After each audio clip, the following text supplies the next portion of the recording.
مدحو نصلی علی رسول کریم اما بعد۔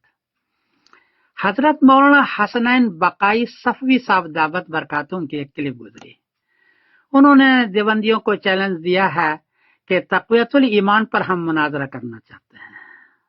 حضرت آپ کی خدمت میں گزارش ہے کہ ہندوستان کے جو حالات چل رہے ہیں، ایسے حالات میں پہلے ہی مسلمانوں کے درمیان نفرتیں ہیں، دیوبندی اور بریلوی کے درمیان، کہ بریلوی اہل حرم کے پیچھے بھی نماز نہیں پڑھتے ہیں، پھر دوبارہ مناظرہ کر کے آپ دیوبندیوں اور بریلویوں کے درمیان میں نفرتیں پھیلانا چاہتے ہیں۔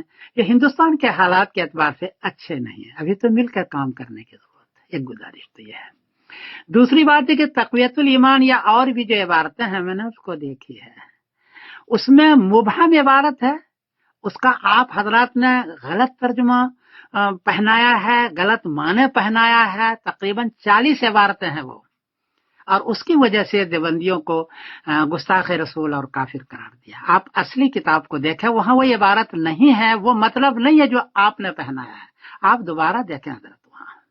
اور تیسری بات یہ ہے کہ دیوبندیوں کا عقیدہ اگر آپ کو دیکھنا ہے تو وہ عقیدے کی کتاب نہیں ہے، ثمرۃ العقائد عقیدے کی کتاب ہے، اس میں 350 عقیدے ہیں، ایک بھی عقیدہ بغیر آیت بغیر حدیث کے لکھی ہی نہیں ہے، کسی کو اس میں رائے نہیں، کسی کا فتویٰ نہیں، قول صحابی قول تابعی بھی نہیں لیا، اس لیے کوئی نص قطعی نہیں ہے، صرف آیت اور حدیث پیش کی ہے۔ ضرورت کی سارے عقیدے اس کے اندر ہے، صرف آیت اور حدیث ہے۔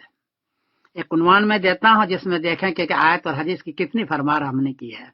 مثلا علم غیب پر 55 آیتیں اور 17 حدیثیں ہیں، نور بشر پر 28 آیتیں 8 حدیثیں ہیں، حاضر ناظر پر 38 آیتیں 13 حدیثیں ہیں، اختیار کل پر 36 آیتیں 10 حدیثیں ہیں، قبروں کی زیارت پر 22 آیتیں 44 حدیثیں ہیں، اللہ کہاں ہے اس پر 38 آیتیں اور 6 حدیثیں ہیں۔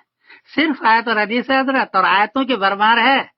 جی حضرت، آپ اس پر آپ آئیں، اس کو دیکھیں، مناظرہ نہیں، غور کریں اس پر، یہ ہمارا عقیدہ ہے، پورے ثمرۃ العقائد میں عقیدہ ہے، آپ اس کو دیکھیں اور اس پر آپ سوچیں۔ تقویت الایمان ایک کہیں عبارت مل گئی اور آپ اس کو لے کے بیٹھے ہوئے ہیں، بلکہ آپ کو حیرانگی ہوگی حضرت کہ پورے ہدایت پر ہم نے حدیث سیٹ کیا، 12 کتابوں سے لے کر کے پوری ہدایت پر ہے، ہدایت میں حدیث ہے اصولیہ 7 جلدوں میں، پوری قدوری پر ہے، پوری نور الزا پر ہے۔ ہم وہ عاشق رسول ہیں جو صرف آیت اور حدیث کے علاوہ بات ہی نہیں کرتے، مسائل میں صرف آیت، ہم قول صحابی قول تابعی لیتے ہیں۔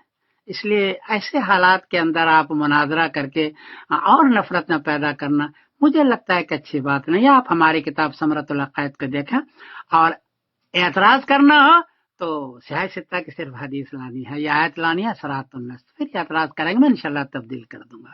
بہرحال کوئی گستاخی ہوئی تو معاف کرنا مولانا، میں ساری لنک دے رہا ہوں، حسنین صاحب کے بھی کلپ دے رہا ہوں، ثمرۃ العقائد بھی لنک دے رہا ہوں، ساری چیز دیکھیں، اس پر غور فرمائیں آپ حضرات، اور کوئی غلطی بھی تو معاف کر دیجیے گا۔ بہرحال ان حالات کے اندر یہ مناظرہ اچھی چیز نہیں ہے۔ میں سمیر الدین قاسمی بول رہا ہوں۔ ان کا یہ لیٹر پیڈ آپ کی اسکرین پر ہے، اس میں کیا لکھتے ہیں کہ وجود باری تعالی پر ڈیبیٹ کرنے والے مفتی شمائل صاحب، کیا اسماعیل دہلوی کی کفریات سے بھری ہوئی کتاب تقویت الایمان پر بھی آپ علماء بریلوی سے اوپن مناظرہ کریں گے؟ آپ کے جواب کا منتظر سید شاہ حسنین بقائی صفوی۔ فقیر سید شاہ